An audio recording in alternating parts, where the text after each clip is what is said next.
This workshop is titled How to Get Out There and Make Meaningful Connections. I was asked to put this workshop on by the Marmalade Trust, a charity based in Bristol. Their focus is around loneliness, and this week is Loneliness Awareness Week. So they were looking for people to put on some workshops to support the awareness week. So I agreed, and I've put this workshop together, and hopefully there's some value over the next 45 minutes for you in how to get out there and make meaningful connections. So if you haven't met me before, and I know there are some people registered who I haven't met or haven't worked with. So my name is Zoe Thompson. I'm a coach and self-development trainer. I am based here in Bristol. In terms of my career, I worked for the police for 20 years in a variety of different roles. And for the last 6 years, I've been working as a coach and self-development trainer under my own business of Phoenix Life and Wellbeing Coaching. So I do personal coaching. I also do leadership coaching and corporate support. I run workshops like this, both online and in person, and also run self-development programs as well. So if nothing else today, you'll get a bit of a taster of what it's like to work with me, but I am hoping more than anything, you will get something to be able to take away today and put into action straight away. So over the course of the next 45 minutes, I'm going to cover off some different topics around making connections, and in particular with a focus on making meaningful connections. So I'm going to do this under these titles. So connect, confidence, comfort zone, communication, and challenging yourself to make a change. So over the course of the next 45 minutes, if you want to make notes, you're more than welcome to. At the end, I will give you a link that if you want to download, I've captured all of the information for you. So if you are somebody who prefers not to make notes and just listen in, then I will make sure there's notes available for you. If you like to make notes, because that's how you learn and take in the information, you are more than welcome to scribble away as we go. At the end, just so you know, I will be inviting you to challenge yourself to make a change with something that you've learned over the course of this workshop. So just so you know, that question is coming. I won't be asking you to share, although it would be great if you feel comfortable sharing, to share it in the chat. But I would love for you to write something down and take it away at the end of the workshop today. We'll aim to finish in about 45 minutes, and I will stay in the room after. I'll stop the recording and I'll stay in the room. So if anybody's got any questions, you're more than welcome to ask, and I will try and answer. And you're also then welcome to meet other people that are here today as well. Okay, so let's look at what meaningful connections are. So when I was asked to run this workshop and around the awareness around loneliness, the definition that I found was this one: loneliness arises when the quantity and quality of social relationships fall short of our needs. You can feel lonely when you're not alone, and you can also feel alone but not lonely. And for me, I think this was really important, that actually meaningful connections are really important, both personally and professionally, and we want to make sure that we are connecting with the right people for us, and that will be different for all of us, but it's making sure that we connect in the right way with the right people for us. So hopefully over the next 45 minutes, we will learn more about that. So some of you who have worked with me before will have already have done this exercise. If you haven't and you would like access to it, let me know. Just pop me an email after this or pop a comment in the chat and I will send this to you. But here is a list on the left-hand side of your screen. You will see a list of about 50 values. Now, we all have our own personal values, and those values will have been shaped as we're growing up. They will have been influenced by our parents or guardians or the environment that we've grown up in. And as we have got older, they will have been shaped by our experiences.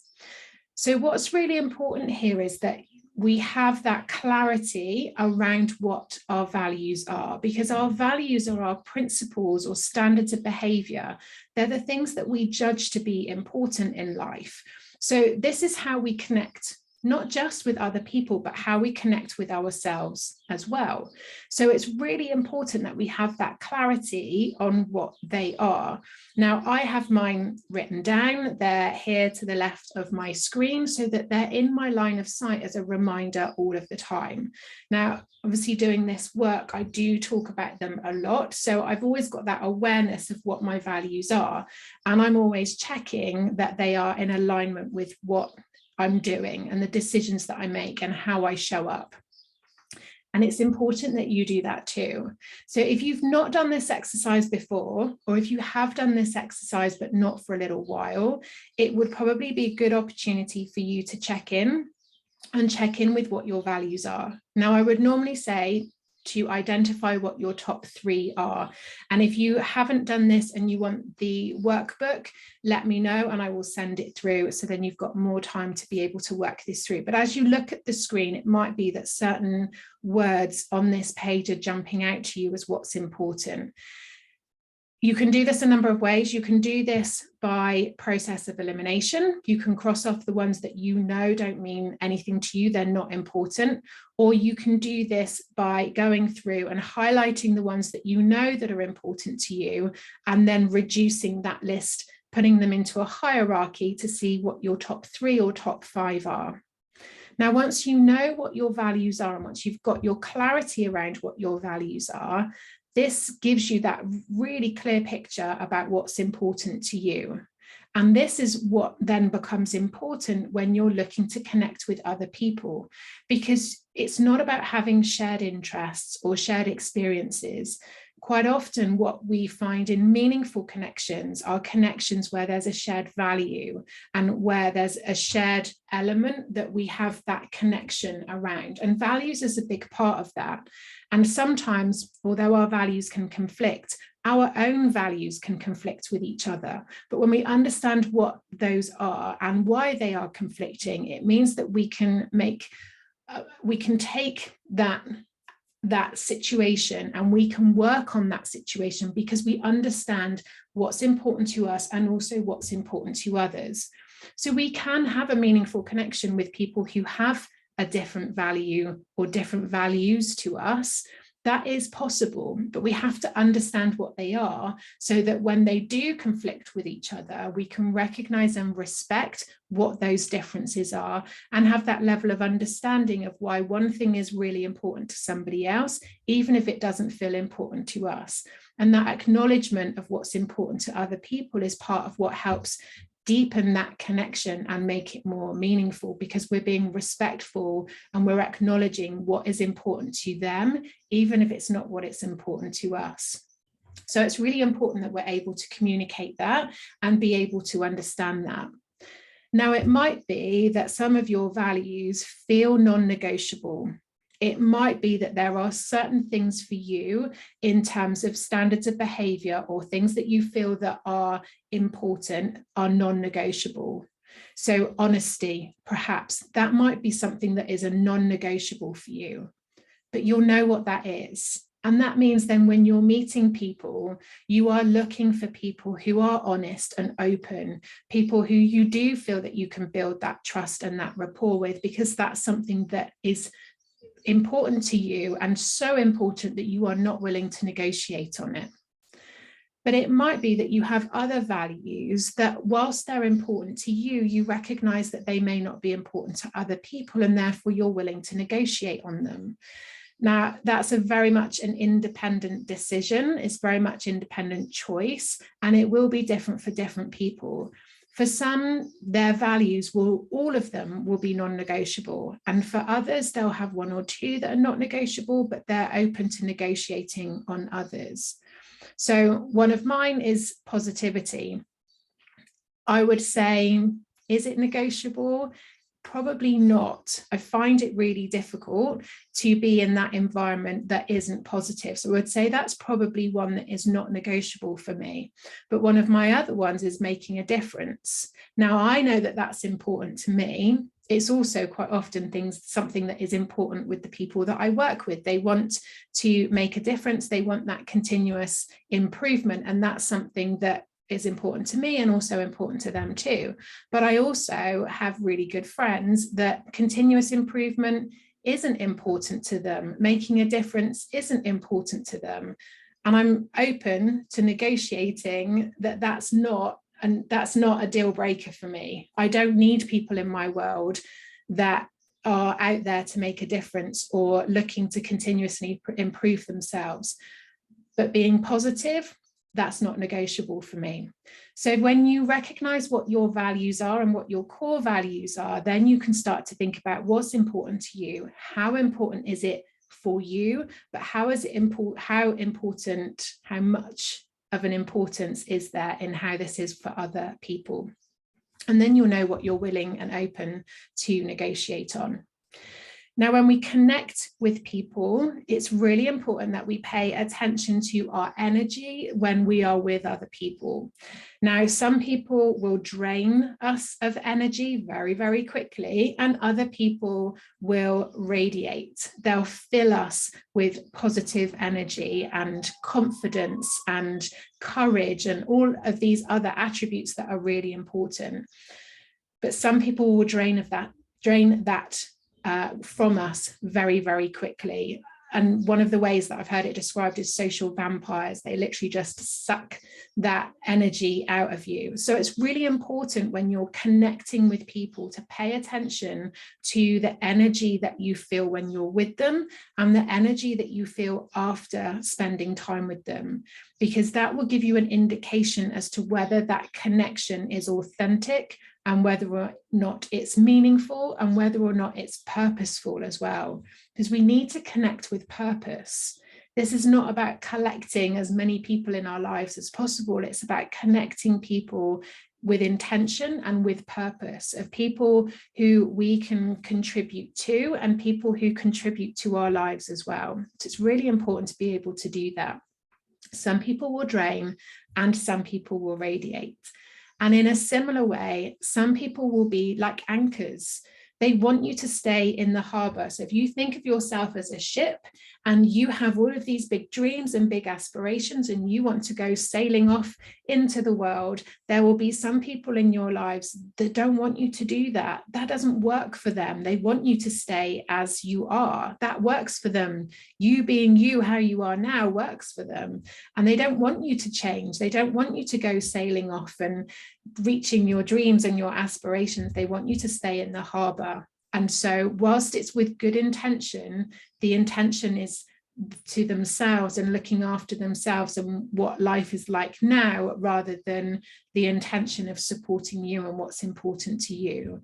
So check for the people who might be holding you in that space that you are, and look to see who's in your world or who could be in your world that is more of a sail. And sails are people that when you talk about your dreams and your aspirations, they are pushing you out of the harbor. They're literally right behind you going, that's amazing, go do that. What can I do to support you? What do you need from me to support you to do that? So think about who's a drain, who's a radiator, who's an anchor, and who's a sail. And my last point on making a connection is thinking about the equity of these connections. Is it give, give, give, or take, take, take? Or is there that equal balance of that energy exchange so that it's like a joint bank account? You both want to be investing in and you both want to be withdrawing. And it's important that you do both, even if you are somebody who doesn't feel comfortable in asking for help or asking for support. It's important that you do that because that's what creates the balance of that relationship or that friendship or that connection. If you are give, give, give all the time, but you don't ask for help or you don't allow the other person to give, then you're creating an imbalance. And eventually that starts to play out through resentment or through guilt or through lots of other different emotions, because that connection is not equal. So it needs to be like a joint bank account. Both of you are paying in and both of you are withdrawing. Now, there will be times where you need to withdraw more. You might be going through a tough period and you need that support from them a little bit more. And they will have times like that too. but you want to both be paying in and both be withdrawing in equal amounts over a longer period of time, so that you're not in the red, you're not going overdrawn. So think about who you connect with now, who's really important to you, what is it about them and their values and how they show up in the world that's important to you. How are you showing up in the world that's important to you? Because how you show up is what you're going to attract. You're going to meet more people with those shared values and shared experiences and shared viewpoints. And you'll also meet people who are different, who will add to your world. So think about who you have now that you want to keep hold of, that you want to strengthen those connections with. And then think about who else do you want to meet? Who else do you want to connect with that will add to your world? And if you're looking or watching this with a professional head on, think about the connections that you want to make in your professional environment. Even though I've talked about these things that are very much about the personal element, even our working relationships, we connect on a personal level as much as we connect on a professional level. That will be a varying level, but we do need to connect with people on a personal level as well. People buy from people, people connect with people. Even in a business to business world, we connect with individuals.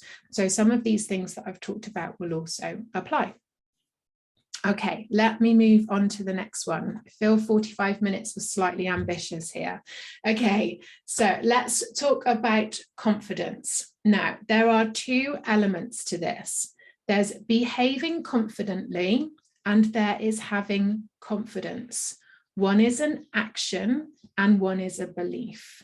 One, you can fake it until you make it, and one is an inner belief that you hold that is not impacted by other people. So the first one is behaving confidently.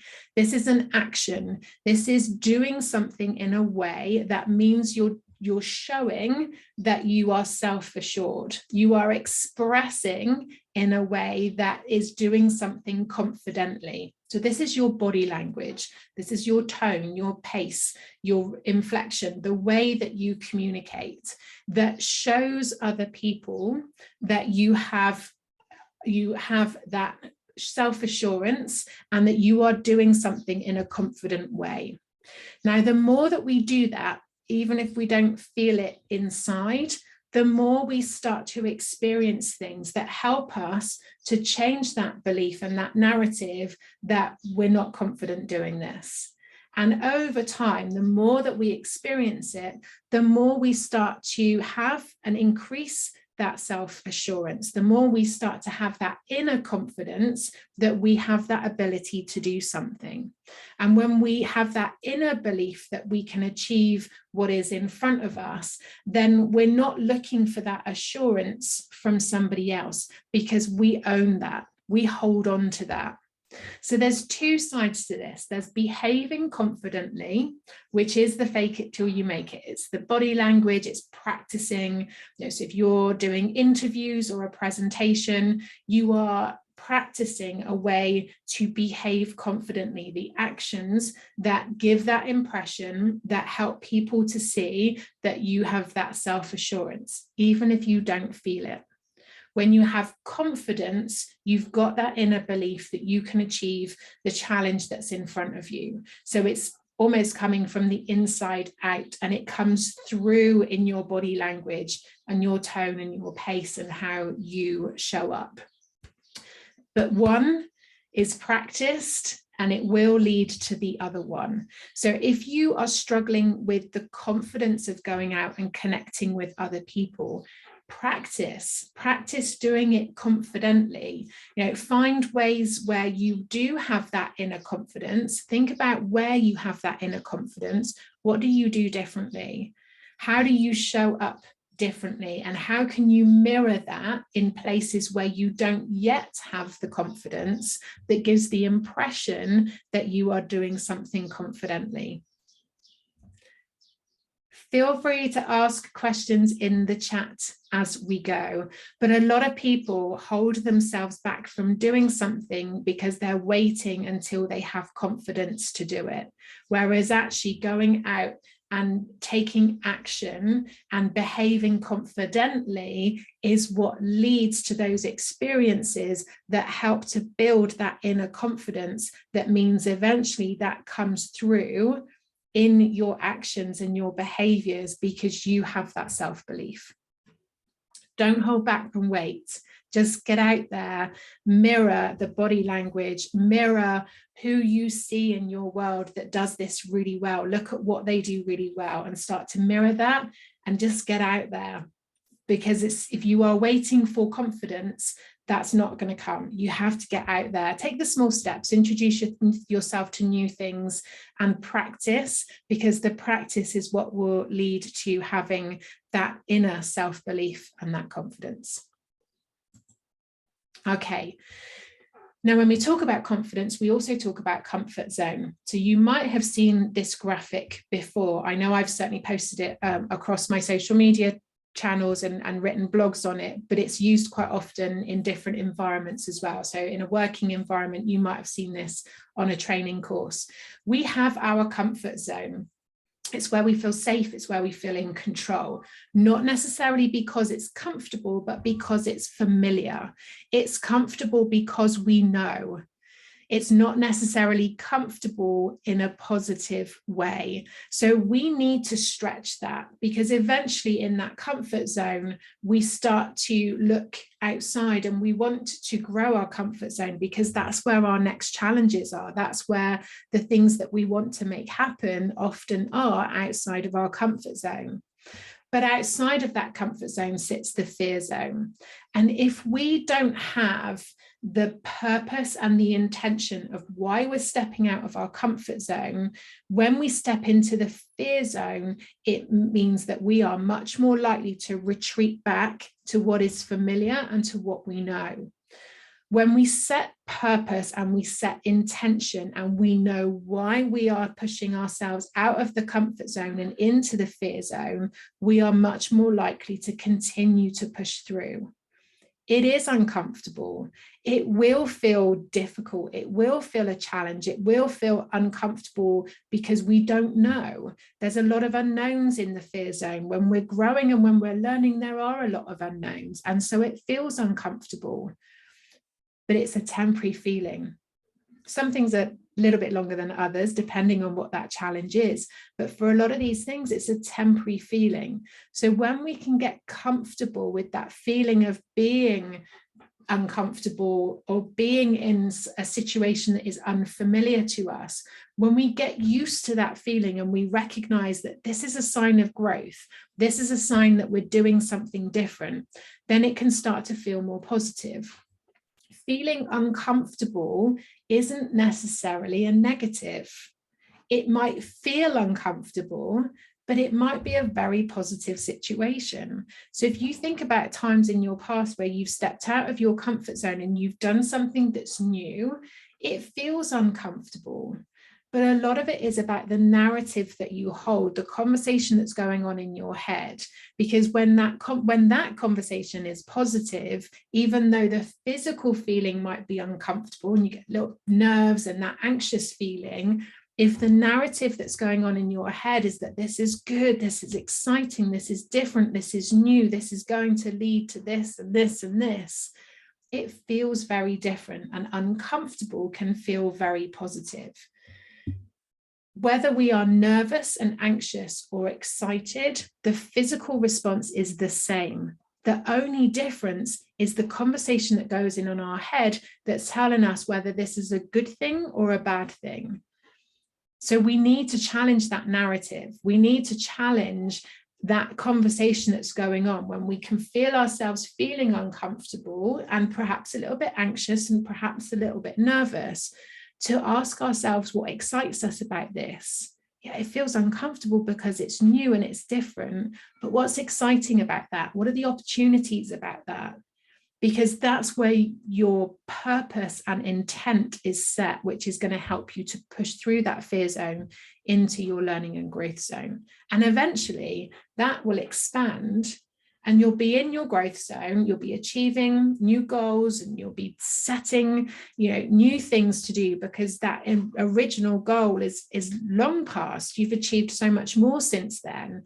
And eventually that growth zone becomes comfortable, becomes familiar. And so you want to stretch and expand it again. But ultimately, you can stay uncomfortable, or you can be uncomfortable and push through it and learn something new. So this graphic on the right-hand side, I think, is brilliant. You can choose to be uncomfortable, you can choose discomfort, or you can avoid discomfort. If you avoid discomfort, you avoid the situation that causes the anxiety, that has that self-doubt, and your self-doubt wins. Your comfort zone stays the same and nothing changes. So when you're then faced with something similar, or perhaps the same thing again, you're still in the same situation. You've still got to go through the same conversation before you push through again. But if you choose discomfort, and you put yourself in a situation that forces you to accept that uncomfortable feeling, to accept the discomfort, to manage those anxious feelings, to challenge the self-doubt, you win.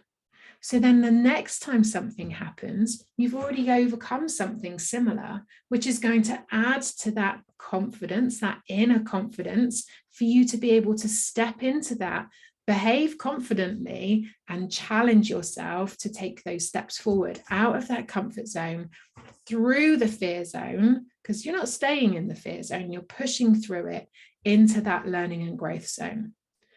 And connection is a lot about this. A lot of people worry about making connections and talking to people, whether it's networking in a professional environment or whether it's more social anxiety of going out and meeting new people. A lot of people avoid that because they want to stay where it's comfortable and where it's familiar. But if you want to meet new people, and you want to meet people with similar hobbies or similar interests, people that are going to help you to grow and come out of your comfort zone, you got to step out of that to meet them.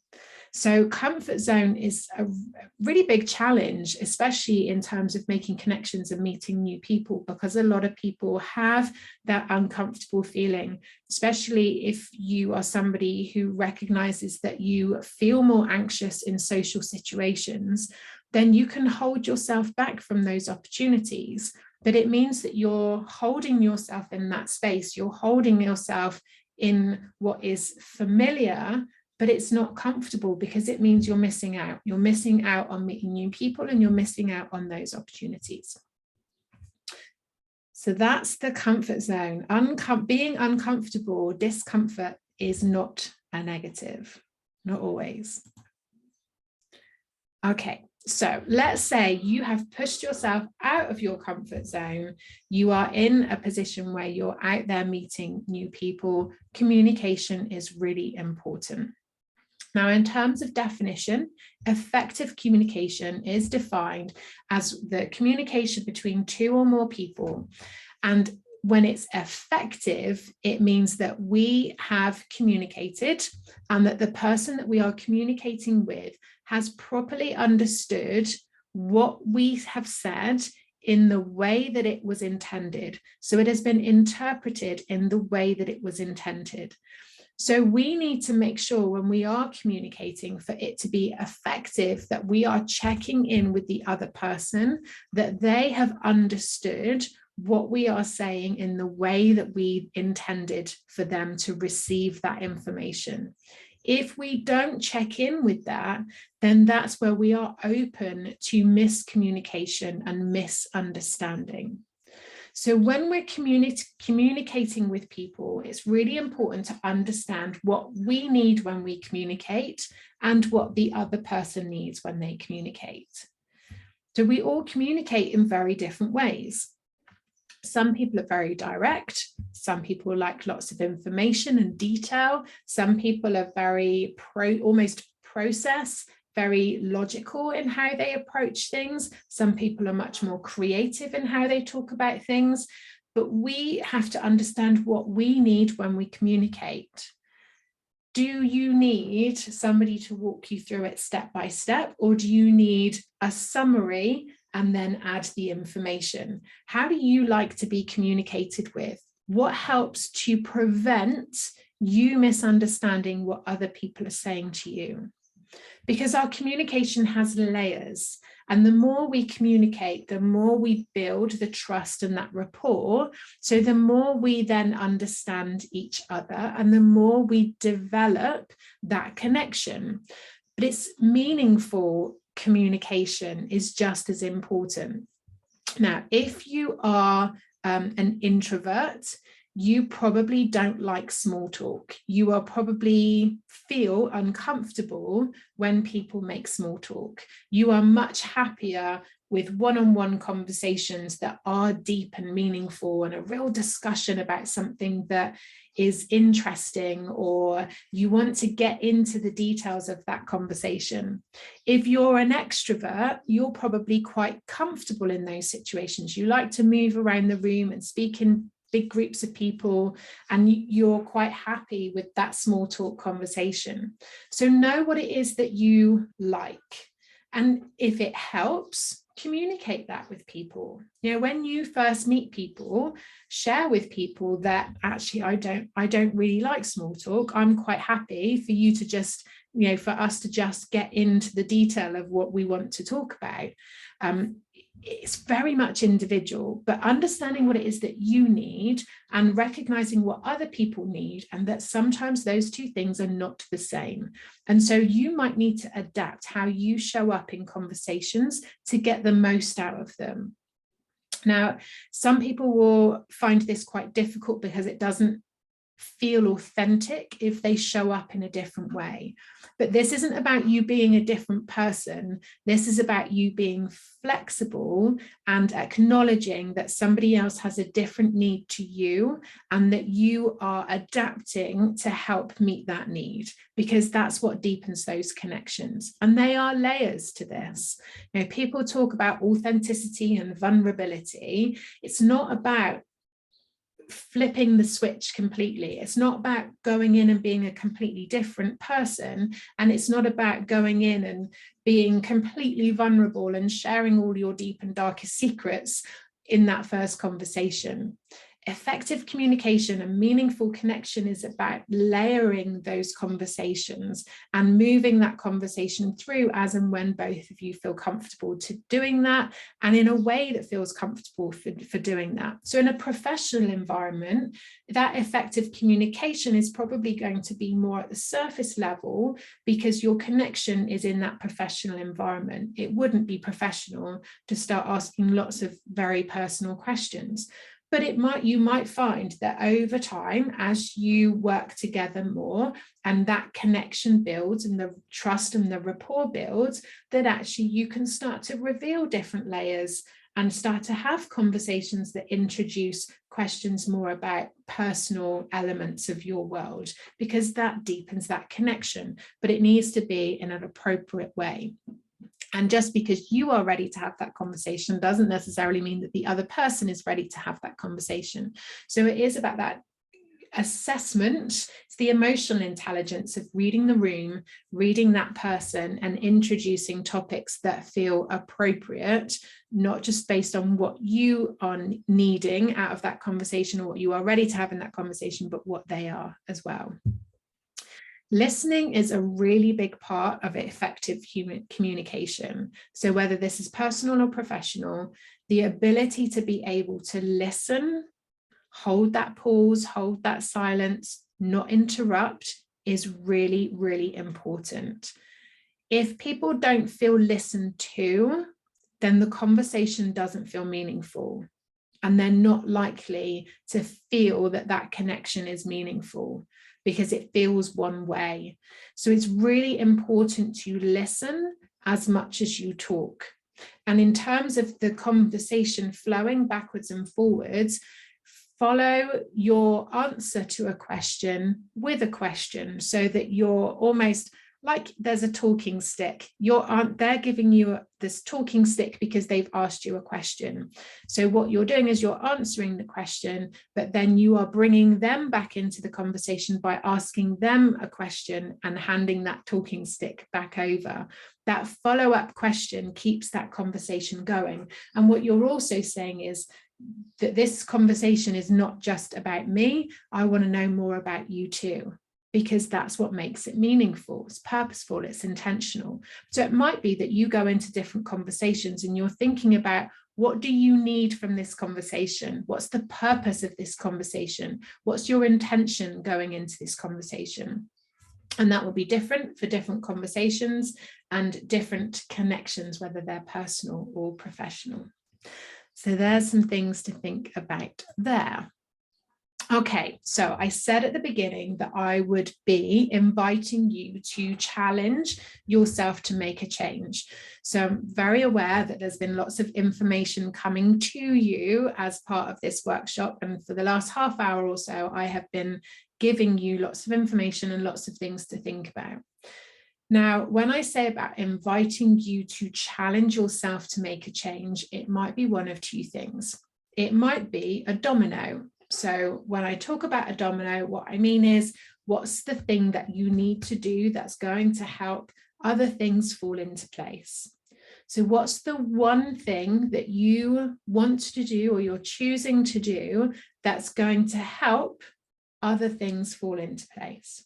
So it might be that your challenge to yourself is a domino, or it might be that it's more of a ripple effect. So by ripple effect, I mean like throwing a stone into the water that creates that ripple effect. So what's the one thing that you can do that would have that ripple effect across lots of different areas? So when I talk about challenging yourself to make a change, think about whether or not it's one thing that you need to do first that's going to set the wheels in motion for other things that you want to do, but nothing's going to happen unless you knock down that first domino. Or is there something that you can do that's a small change or a small action that will have that ripple effect across lots of different areas? Might be a domino, might be a ripple effect. So if you have a think about the things that I have been talking through and the questions that I've been asking, things for you to think about, what's one thing that you could change or that you could show up differently to that would have the biggest impact? So a small thing that would create the biggest impact in terms of how you connect with people and how you can make that a meaningful connection. That is the challenge. Okay, so I said I would talk for 45 minutes and I am nearly there and on time. So I am happy with that. If there are any questions, please pop them in the chat and I will answer them. I will leave this recording for a couple of minutes while I answer any questions that go into the chat. If you want to write down what today has been your light bulb moment, so what has really either resonated with you or something that you've learned today that's been a bit of a, okay, I want to do something with that. What's your light bulb moment? And what's your next step? So your next step might be your challenge. So now you know what you know as a result of listening to me in this workshop. What will you do as a result? So you don't need to share this. If you would like to share it, then feel free to type it in the chat. But I would love for you to write down what has been your light bulb moment and what will be your next step as a result.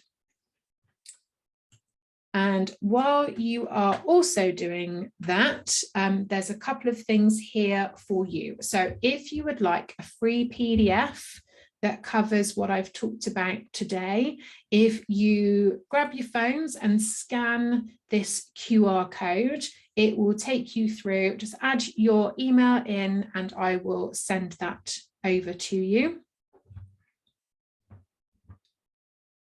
I will leave that there for just a moment. There is also a free Facebook community. So if you're on Facebook and you're looking for a positive space to connect with people, then you are more than welcome to join us there. If you are already following the page, the group is linked to the page, so everybody is welcome. Just click through and I will add you in, but that QR code will take you through. But if you're on Facebook, it should be relatively easy to find. And lastly, as I said at the beginning, the workshop today was created to support the Marmalade Trust. If you would like to find out more about them, then this QR code will take you to their website. If you would like to make a donation to the charity, then there is a link there for you to do that. But as I said at the beginning, this is a free workshop. There is no expectation from me, but if you would like to find out more about them or support them, then that QR code will take you through to their website. So I will share this information out as well. Okay, so that is everything that I had to share. So what I'm going to do is stop the recording so that you can ask any questions that you want to without it being recorded. And if you want to stay, I will be online until past, and you're more than welcome to connect with me and connect with others in the room if you wish.